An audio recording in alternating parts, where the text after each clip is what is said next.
মার্কিন পাল্টা শুল্কে সুবিধাজনক অবস্থানে থাকার পরও দেশটিতে বাংলাদেশের রপ্তানি কমে যেতে পারে $1.25 বিলিয়ন সমান। এর মধ্যে পোশাকেই কমতে পারে $1 বিলিয়ন। দুপুরে রাজধানীতে এক কর্মশালায় গবেষণা সংস্থা র্যাপিড এমন পূর্বাভাস দিয়েছে। আলোচনায় বাণিজ্য সচিব জানান, উন্নয়নশীল দেশে উত্তরণ 3 বছর পেছাতে কাজ করছে সরকার। Julia Tanha report. একক দেশ হিসেবে বাংলাদেশের তৈরি পোশাকের প্রধান বাজার মার্কিন যুক্তরাষ্ট্র।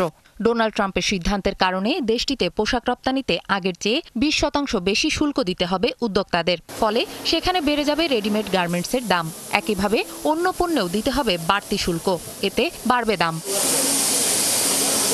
অর্থনীতিবিদরা বলছেন, পণ্যের দাম বাড়লে চাহিদা কমে, বিক্রিও কমে।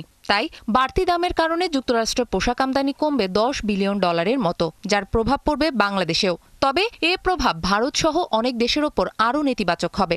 র্যাপিড বলছে, বাংলাদেশের ওপর আরোপিত পাল্টা শুল্ক তুলনামূলক কম হলেও রপ্তানি বৃদ্ধির সম্ভাবনা নেই। যদি 35 থেকে 40% ডিউটি বসে আমার কোনো পণ্যের উপরে, সেই পণ্যে কম্পিটিটিভ থাকা, সেই পণ্যে বিক্রি করাটা অতিরিক্ত, এটা কিন্তু খুব দুরূহ একটা ব্যাপার। যদি আমাদের এক্সপোর্টারদেরকে ফোর্স করা হয় যে অতিরিক্ত যে শুল্ক বেড়েছে 20%, এইটার অর্ধেকটা তোমরা অ্যাবজর্ব করো বা তোমরা পুরোটা অ্যাবজর্ব করো, এটাকে আমাদের এক্সপোর্টাররা পারবে? ব্যবসায়ীদের জন্য এ মুহূর্তে আরেকটি উদ্বেগ এলডিসি গ্র্যাজুয়েশন, অর্থাৎ স্বল্পোন্নত থেকে উন্নয়নশীল দেশে উত্তরণ পেছাতে বারবার দাবি তুলছেন তারা।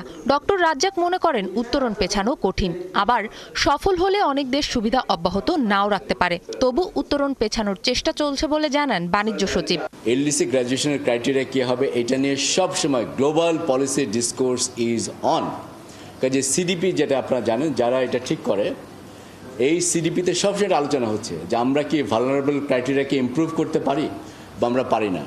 এটা হচ্ছে একটা পলিটিক্যাল প্রসেস, যে প্রসেসের মধ্যে এই ইন্ডিকেটরগুলোকে ঠিক করানো হয়। আমরা কাজ করছি সেটার উপরে, এক্সপার্টদের অপিনিয়ন নিচ্ছি, তাদের এক্সপার্টাইজ নিয়ে আমরা এই ডকুমেন্টগুলো করে আমরা প্রেস করার চেষ্টা করছি। আশা করি যে আমরা চেষ্টার কোনো ত্রুটি করব না। বাণিজ্য সচিব জানান, বিভিন্ন দেশের সঙ্গে বাণিজ্য আলোচনা করতে আলাদা পুল করা হতে পারে, যেখানে অর্থনীতিবিদ সহ বিভিন্ন খাতের দক্ষ ব্যক্তিদের নেওয়া হবে। জুলিয়া তানহা, ৭১, ঢাকা।